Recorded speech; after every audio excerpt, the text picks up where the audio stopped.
नमस्कार दोस्तों, स्वागत है आप सबका डेली करंट अफेयर वीडियो में। तो चलिए शुरुआत करते हैं आज का करंट अफेयर सेशन, जो आपके लिए बहुत ही महत्वपूर्ण है। तो ये रहा पहला प्रश्न। बोधि दिवस हर साल कब मनाया जाता है? तो इसका सही आंसर क्या है? 8 दिसंबर को हर साल मनाया जाता है बोधि दिवस। ठीक है।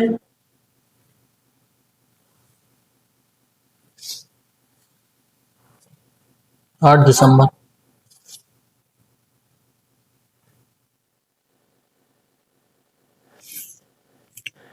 बोधि दिवस हर साल 8 दिसंबर को मनाया जाता है। यह दिन भगवान बुद्ध के जीवन से जुड़ा हुआ है।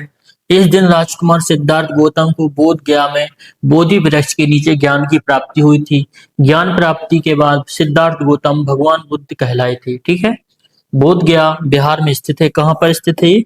बोध बिहार में स्थित है। यहाँ जहाँ बोधि वृक्ष आज भी श्रद्धालुओं के लिए पूजनीय है। ठीक है ना। देखो, दिसंबर माह के प्रमुख दिवस ये सब के आपके लिए इम्पोर्टेंट है। 1 दिसंबर को विश्व एड्स दिवस। 2 दिसंबर को कंप्यूटर साक्षरता दिवस। 2 दिसंबर को अंतर्राष्ट्रीय दास तथा उन्मूलन दिवस। 3 दिसंबर को अंतर्राष्ट्रीय विकलांगता दिवस। 4 दिसंबर को भारतीय नौसेना दिवस। 5 दिसंबर को अंतर्राष्ट्रीय मृदा अंतर्राष्ट्रीय स्वयंसेवक दिवस। 7 सितंबर को भारतीय सशस्त्र सेना झंडा दिवस। ठीक है। और इसके बाद 10 दिसंबर को विश्व मानवाधिकार दिवस मनाया जाता है। 16 दिसंबर को यूनिसेफ दिवस मनाया जाता है।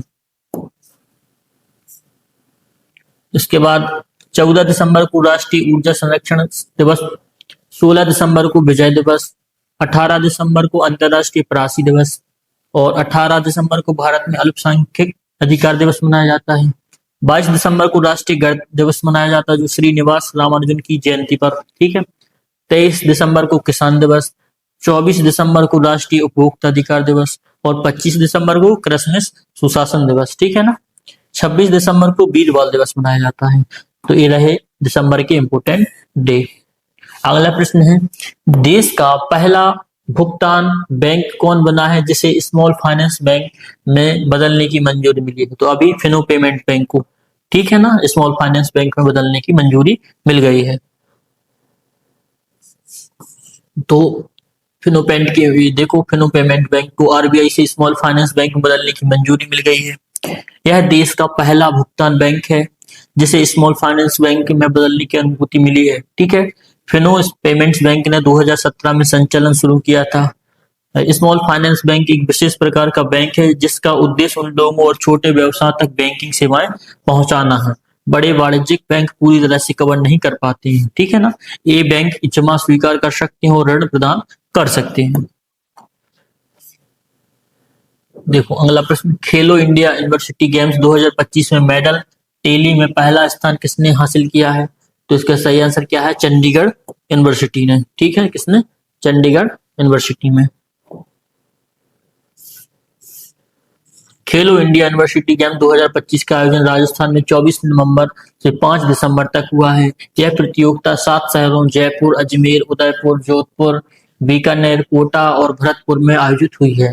200 से अधिक विश्वविद्यालयों के लगभग 4600 खिलाड़ियों ने इसमें भाग लिया। प्रतियोगिता में 20 मुख्य खेल शामिल थे और खो खो को 21वें डेमो गेम के रूप में जोड़ा गया। चंडीगढ़ विश्वविद्यालय ने 42 स्वर्ण कितने 42 स्वर्ण, 14 रजत और 11 कांस्य सहित कुल 67 पदक जीतकर मेडल टेली में पहला स्थान हासिल किया है। हाँ या ना? सही बात है। तो देखो, खेलो इंडिया यूनिवर्सिटी गेम्स के बारे में देख लेते हैं।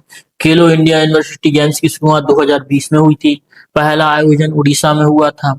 इसे स्पोर्ट्स अथॉरिटी ऑफ इंडिया और युवा मामले में खेल मंत्रालय आयोजित करते हैं।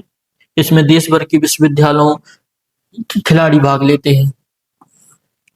खेलो इंडिया यूनिवर्सिटी गेम्स 2025। देखो, चंडीगढ़ विश्वविद्यालय कितने स्वर्ण, कितने स्वर्ण मिले हैं? 42। और लवली प्रोफेशनल को 32, गुरु नानक देव यूनिवर्सिटी को 32, जयपुर यूनिवर्सिटी कर्नाटक को 30, गुरु काशी यूनिवर्सिटी को 15, ऐसी रजत 24, कांस्य 11, टोटल कितने हो गए? 67। जिसमें स्वर्ण सबसे ज्यादा होते हैं उसी को फर्स्ट माना जाता है। देखो, चंडीगढ़ विश्वविद्यालय को सबसे ज्यादा है 42। ठीक है ना। तो आपको स्वर्ण देखने हैं कि सबसे ज्यादा किसको मिले हैं, चंडीगढ़ को मिले हैं स्वर्ण, है ना। इसी तरह से अगला प्रश्न, भारत का पहला शहर केंद्रित एआई इनोवेशन इंजन किसने शुरू किया है? तो इसका सही आंसर क्या है, दिल्ली सरकार ने अभी शुरू किया है। दिल्ली सरकार ने भारत का पहला शहर केंद्रित AI innovation engine AI grind पहल शुरू की है। एआई ग्राइंड का उद्देश्य शहर की वास्तविक समस्याओं का समाधान आर्टिफिशियल इंटेलिजेंस से करना है। इस पहल से युवाओं को स्टार्टअप्स और इनोवेशन के लिए प्लेटफॉर्म मिलेगा। एआई से संबंधित करंट अफेयर, गूगल ने ताइवान में अपना सबसे बड़ा एआई हार्डवेयर इंजीनियरिंग केंद्र खोला। भारतीय रेलवे ने मालगाड़ियों की सुरक्षा के लिए एआई आधारित दृष्टि प्रणाली शुरू की। शिक्षा मंत्रालय ने घोषणा की है कि 2026-27 सत्र से भारत के सभी स्कूलों में कक्षा 3 से कृत्रिम बुद्धिमत्ता को पाठ्यक्रम में शामिल किया जाएगा।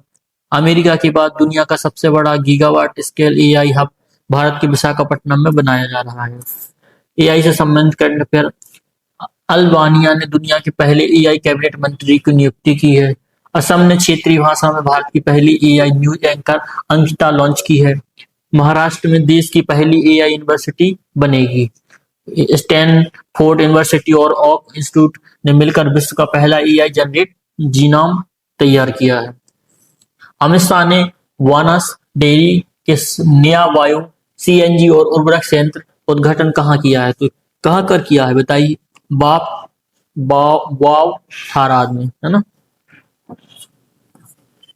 थारत।